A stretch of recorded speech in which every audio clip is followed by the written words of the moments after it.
What's up, Zox fam? We're back with some more Punishing Gray Raven. Now, I know a lot of you guys that are here for Wuthering Waves are just sitting there overflowing with anticipation for Wuthering Waves. So I figured, let's jump into Punishing Gray Raven as promised. Now, I know some of you guys might need the motivation to either jump back in or the motivation to start. So I figured, come along the journey with your boy. All right. So we're going to jump into this and take a look at a couple of different things. First thing we're going to actually look at, though, is the characters. Right now, the characters are just literally freaking ridiculous in this game. And I think that that's one of the big selling points outside of the combat, obviously. But the characters themselves are extremely unique. Right. And they really do fit this dystopian, robotic, I would say technological world. That's really where it's at. Right. Now, I'm not going to spoil any story because you definitely want to make sure you're reading that so that you get the continuity.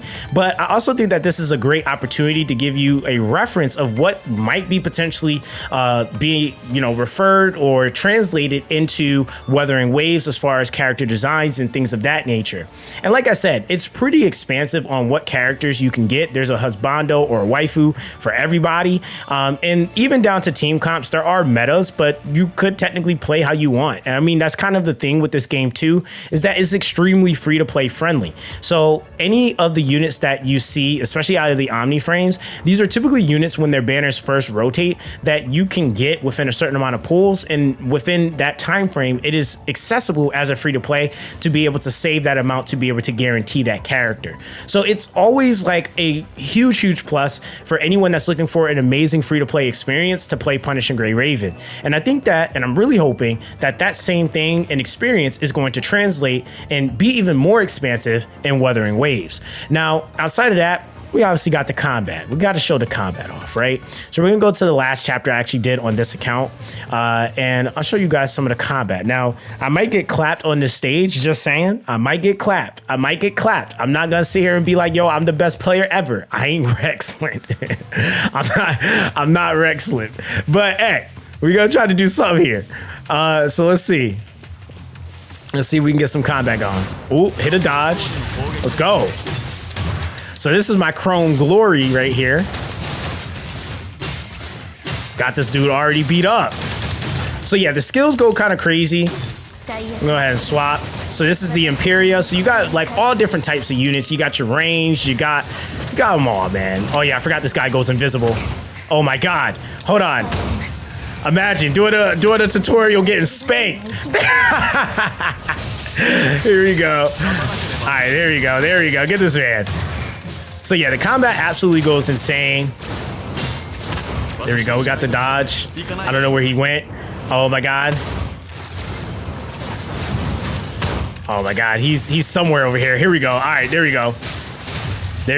Okay. So yeah, man, this game is actually really fun and it can provide a challenge. Me, for example, I'm just really rusty. So give me a little bit. We will be also streaming today on Twitch, Zoxaskun, or what is the Twitch handle? It's twitch.tv/Zoxaskun. Yeah. We're going to be getting right on there. And this happens to be every time I don't play this game, I get really booty, right? I just can't say it any other way. But yeah, the combat in this game is actually really fun. And it does get a little bit more expansive, more challenging because that wasn't even technically a real boss. That was just some random enemy right there. But again, there's lots of content for you to do. They obviously have events running right now for you to be able to get some good resources. They have co-op in the game. They have the challenge war, so war zone, pain cage, and the pain cage is probably one of my favorite things in the game because this allows you to be able to, if we go back, as you do this, you'll be able to get shards for some of the characters that you have on your account. So this makes it to where you're able to still build your character even after their banner goes away and not have to solely rely on just pulling dupes for your character. So this ends up being a extremely freaking amazing system that they have set in place, which makes this game very free to play friendly if you are trying to at least get your characters built up over time, right? Now, outside of that, I know the other thing people are going to ask about are the banners. Now, if I remember correctly with the banners, The banners are going to vary, and there's a couple of them that you typically want to stay away from. There's one that's a little bit more well-oriented versus one that's more set in stone for the free-to-play. And usually that's the one that is, I think it has a 60 guaranteed on it. So if you pull out of 60, it actually will guarantee that you're getting that S-rank character. Now, the thing is that the ones that have the 80 through 100, these are for more of the spenders. So usually the free-to-play will stay on these banners here, which again is just a good rule of thumb to just kind of keep in mind. But it is one of those things that I will say, when you're talking about pulling, you're going to be saving a lot, but when you do pull, you're going to be guaranteeing yourself the character. So don't feel like, you know, bad because you're not just pulling all the time. That's not one of those games. It is going to be a good amount of saving that happens. And then, you know, as far as, I think there's one gacha style ticket that you can just burn. I think it's these right here. These you usually can just burn off. It doesn't really matter. This is just for the base research, whereas the other one is for the event, and that's usually some sort of special unit rated up on these. So you usually want to be very, very, very, very, very, very, very stingy with that resource, so that you're making sure you're guaranteeing yourself the unit that is going to be on raid up. Now, there's also going to be weapon banners, right? I do want to mention those because weapon banners are going to be, and let's go to the target weapon research. These are going to be also pretty nice if you can get the weapon. Probably not the most advisable thing for free to play though. And that's typically the case in most of these games. Like, you usually don't go for the weapon gacha in this game or in these styles of games. But there also are some good 5-star alternatives. So even if you don't have the 6-star for the unit, you still are able to make use of your units, which is really nice, right? So I think that that's something that's worth considering.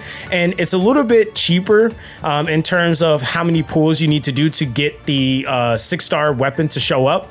Is 30 pulls, whereas for example, you have the regular research, which is also going to be 30 pulls, but the other one here is a target one where you're able to actually switch what specific weapon you have in raid up, which right here I have Imperia's Hestia weapon on a 80% raid up on the 6-star pull. So that's pretty much that, right? So that's just kind of like the base knowledge of the gacha. Very free to play friendly, I would say, considering the amount of allotted time that you have to save and how you actually structurally will pull in this game. You should be able to guarantee, if you do it properly, every new S rank construct or frame that comes out, and that's something that you just do not hear of in a lot of these types of games. Usually you got to miss a few characters or you get shafted, but if you save properly and you're not just throwing your currency, you should be good. So with that, guys, we're going to be streaming on Twitch. I'm actually really excited to get back into the world of Punishing Gray Raven. There's so much more that I want to dive into with the story and the lore. So if you are a pro, make sure you guys come through to the Twitch. Probably when you see this video, I will actually be streaming on Twitch. But again, if there's any more tips or suggestions that you want to add in the comment section down below for anyone that's trying the game out for the first time, definitely add it there. I would appreciate that. But that's going to be that with this one, guys. Everyone, stay blessed, and yeah, stay charged up.